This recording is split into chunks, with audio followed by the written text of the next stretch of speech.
বৌমা, বৌমা,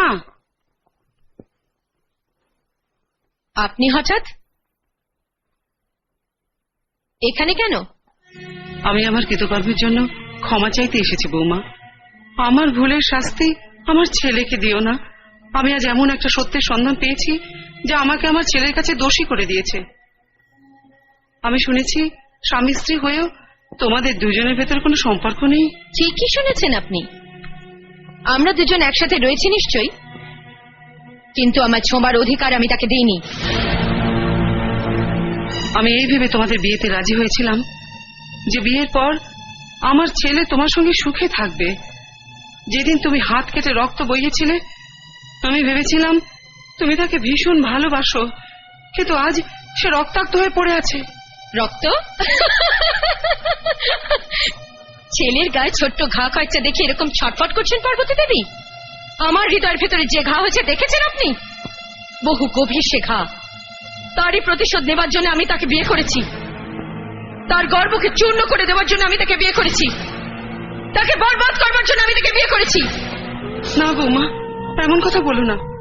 আমি খুব গরিব, রাজু ছাড়া আমার কাছে আর কিচ্ছু নেই। তুমি তাকে ক্ষমা করে দাও বৌমা, তাকে ক্ষমা করে দাও। তাহলে তাকে বলে দিন সেই কোম্পানির সামান্য শ্রমিকদের ছেড়ে দিক। আমি আমার বাংলা, গাড়ি, সম্পত্তি সব তাকে দিয়ে দেব। এসবের বদলে তাকে আমার ইশারায় চলতে হবে। না হলে ফ্যাক্টরিতে আগুন লাগানোর অপরাধে তাকে জেলে পাঠাবো। না বৌমা, মাকে তার ছেলে থেকে আলাদা করে দিও না। আমি তোমার কাছে দয়া ভিক্ষা চাইছি, তাকে জেলে পাঠিও না। সে জেলে যাবে, আর জেলে যাবার পরেও আমি তাকে শান্তিতে বাঁচতে দেব না। জেলের ভেতরে যে মুহূর্তে তার হাত পা ভেঙে অকর্মণ্য করে দেবে, সেই সময় সে জানবে কার সঙ্গে সে টক্কর দিয়েছিল।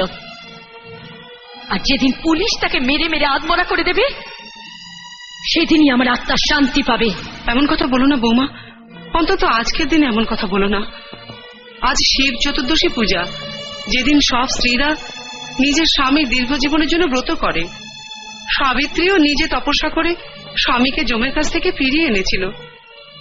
আর আজকের মতো দিনে তুমি তোমার স্বামীর অমঙ্গল চিন্তা করছো? আমি সেই স্ত্রীদের মতো মূর্খ নই যে স্বামীর আয়ু বাড়ানোর জন্য ব্রত করব। আর তাছাড়া আমি যখন আপনার ছেলেকে নিজে স্বামী বলে মানি না, তখন আমার থেকে প্রতিভক্তি আশা করেন কি করে? না বৌমা, স্বামীর ঘর খেলা ঘর নয়।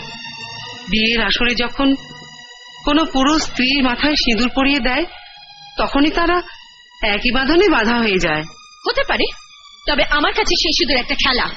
সেই খেলা আমি খেলেছি আপনার ছেলেকে বরবাদ করবার জন্য, তার গর্ব অহংকারকে গুঁড়ো করে আমার পায়ের তলায় তার মাথা নোয়ানোর জন্য।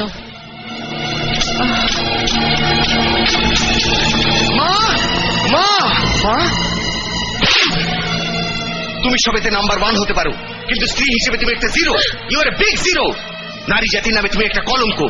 আমি তোমার বাড়ি, গাড়ি, ধন সম্পত্তির উপর লাথি মারি। আমার মায়ের পায়ের ধুলোর কাছে তার কোনো দাম নেই। আমার মা হচ্ছে আমার কাছে দেবী। তুমি তাকে অপমান করেছো, তার মনে আঘাত দিয়েছো। তুমি আজ থেকে আমার কেউ নও। আজ থেকে আমি তোমার সাথে সমস্ত সম্পর্ক ভেঙে দিলাম।